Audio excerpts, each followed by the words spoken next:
وما کان لمؤمن ولا مؤمنۃ.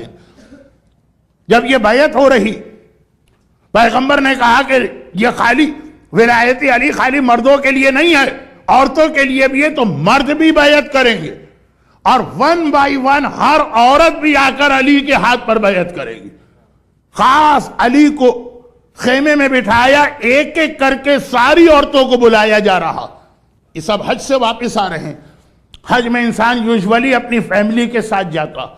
خود اللہ کے رسول کی ہیبٹ تھی کہ جب کبھی ٹریولنگ کرتے تھے اپنی ایک وائف کو لے کے جاتے تھے. پیغمبر کی 9 وائف تھیں، لیکن ہر ٹریولنگ میں کسی ایک کی باری. آخری حج میں پیغمبر کی کتنی وائف پیغمبر کے ساتھ گئی؟ حضرت ام سلمہ بھی تھی، حضرت ام حبیبہ بھی تھی، جناب صفیہ بھی تھی، حضرت عائشہ بھی تھی. ایک 9 وائف میں سے میجورٹی کے نام، خالی نام نہیں، ان کی وجہ سے بہت سارے مسائل حج لیڈیز کے لیے اس حج کے اندر کلیئر ہوئے.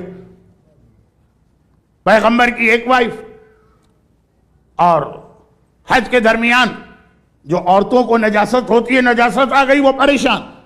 اس حالت میں حج ہوگا کہ نہیں؟ پیغمبر نے ان کی مدد سے یہ مسئلہ امت کو بتایا کہ ہاں بھائی اس حالت میں بھی عورت احرام پہن سکتی ہے اور حج کر سکتی ہے. ام سلمہ کافی ایجڈ ہو چکی، مزدلفہ کے میدان میں پہنچی، مجمع دیکھا، گھبرا کے کہا یا رسول اللہ اتنے کراؤڈ کے اندر ہم مردوں کے ساتھ چلیں؟ کہا کہ نہیں، اللہ نے عورتوں کے لیے آسانی کر دی ہے، مرد یہیں پہ رہیں گے ٹل سن رائز، تم عورتیں 5 منٹ ٹھہرو اور آگے چلے جاؤ. جس مسئلے پہ آج آلموسٹ ساری دنیا کے مومنین عمل کرتے ہیں. تو یہ پیغمبر کی کئی وائفز اور ہر ایک کے حوالے سے الگ الگ ایک واقعہ آ رہا. لیکن وہ حج مکے ہی میں پڑھتا ہوں تو مزہ آتا ہے. یہاں تو صرف یہ بات کہنا کہ اس مجمع غدیر میں مردوں کے ساتھ عورتیں بھی تھیں اور برابر سے تھیں، آلموسٹ اتنی ہی ان کی تعداد تھی. پیغمبر نے کہا تمہیں بھی بیعت کرنا،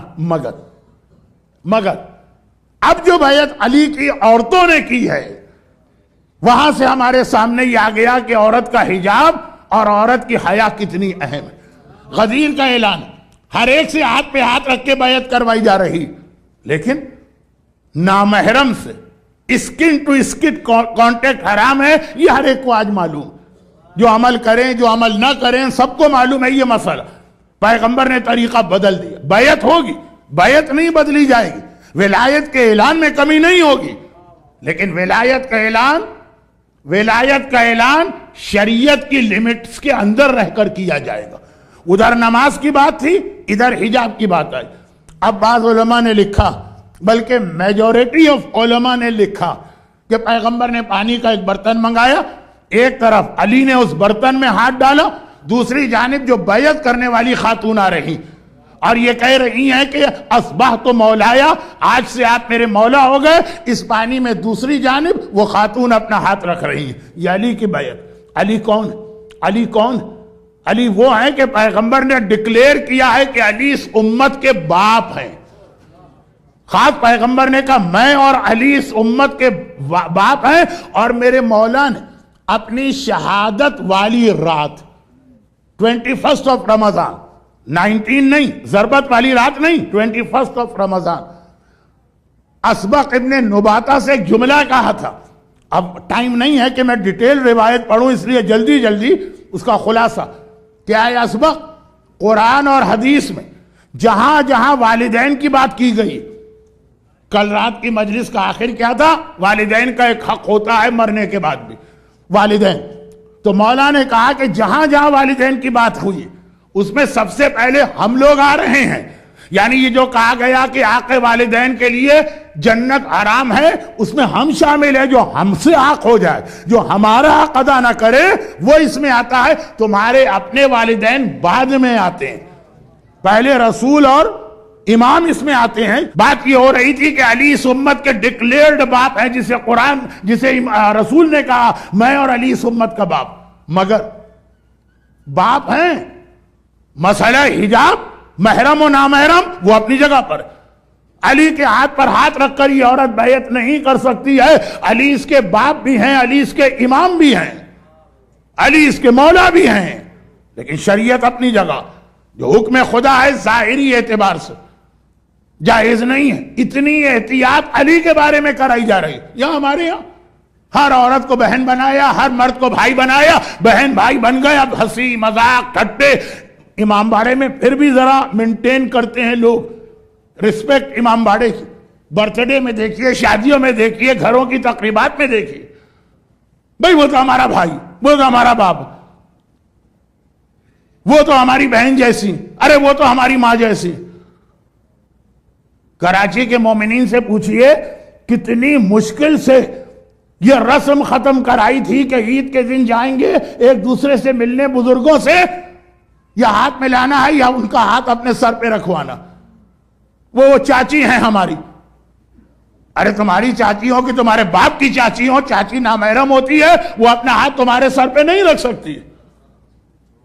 ارے وہ تو ماں سے زیادہ اور دادی سے زیادہ اور نانی سے زیادہ ایج میں۔ حکم خدا ایج کی وجہ سے یہاں نہیں بدلا ہے۔ شادی بیاہ کے موقع پر شادی تمہاری اس لڑکی سے ہو رہی ہے، اس کی ساری بہنوں سے ہاتھ ملانا، یہ ایک رسم تھی کراچی میں، اور ابھی بھی ہے۔ جب رسول اور اللہ کی بات لوگوں نے نہیں مانی تو میں کیا حیثیت رکھتا ہوں، لیکن یہ کہ بہت سے لوگ اب اس پہ عمل کرنا چھوڑ چکے ہیں۔ کتنا مسئلہ ہو گیا سمجھانا کہ مولانا یہ اس میں کیا حرج ہے، کوئی بری نیت نہیں ہے، کوئی بری خرابی نہیں ہے۔ نعوذ باللہ، اعلان غدیر میں کیا بری نیت اور کیا بری خرابی تھی؟ ایک طرف مومنہ ہے، ایک طرف کائنات کا مولا علی ہے، ہر ایک کی چادر کا محافظ، ہر ایک کے حجاب کا محافظ، ہر ایک کی حیا کا محافظ۔ علی سے زیادہ پاک و پاکیزہ انسان کسی نے نہیں دیکھا۔ میں کہوں تب بھی کوئی حیثیت نہیں ہے۔ اللہ کہہ دے کہ انما یرید اللہ لیذھب عنکم الرجس وطہرکم تطہیرا۔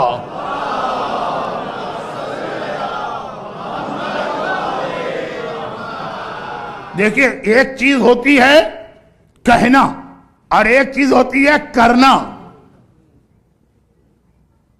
یہ پانی پاک ہے کہ نجس، آپ نے کہا یہ پاک ہے، کہہ دیا۔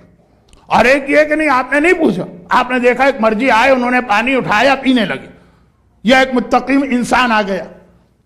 ہر دفعہ مرجے سنیں گے تو آپ کو بھی ذرا سی الرجی ہو جائے گی یا چڑ ہو جائے گی۔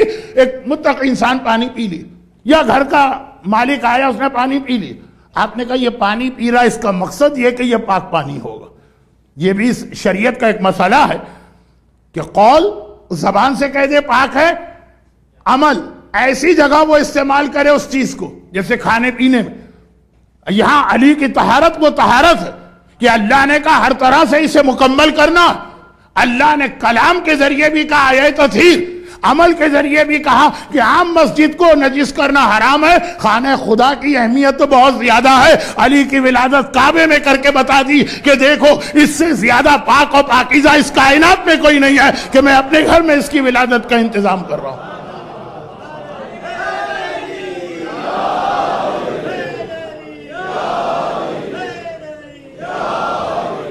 اب کوئی کہہ سکتا ہے کہ نہیں مولانا یہ مثال ٹھیک نہیں، کعبے میں تو 360 بت بھی لے جا کے رکھ دیے گئے تھے، تو کیا وہ سب بھی پاک ہو گئے؟ وہ کہا یہی فرق دیکھو۔ اگر فاطمہ بنت اسد عام دروازے سے جاتی تو یہی سمجھا جاتا جیسے کافر آئے، مشرک آئے، منافق آئے۔ وہاں دیوار میں در بنا کے بتایا گیا فاطمہ بنت اسد کعبے میں نہیں جا رہی ہے، اللہ بنت اسد کو اپنے گھر کے اندر بلا رہا۔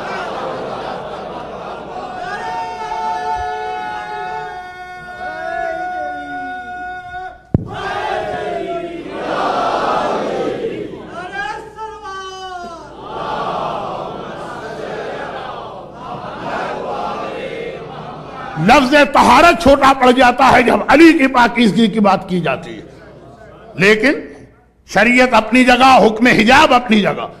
خبردار، غدیر جیسی بیعت، ولایت جیسے اعلان میں بھی جو ایک ظاہری شریعت کا حکم ہے، ہاتھ سے ہاتھ نہیں ٹکرائے گا۔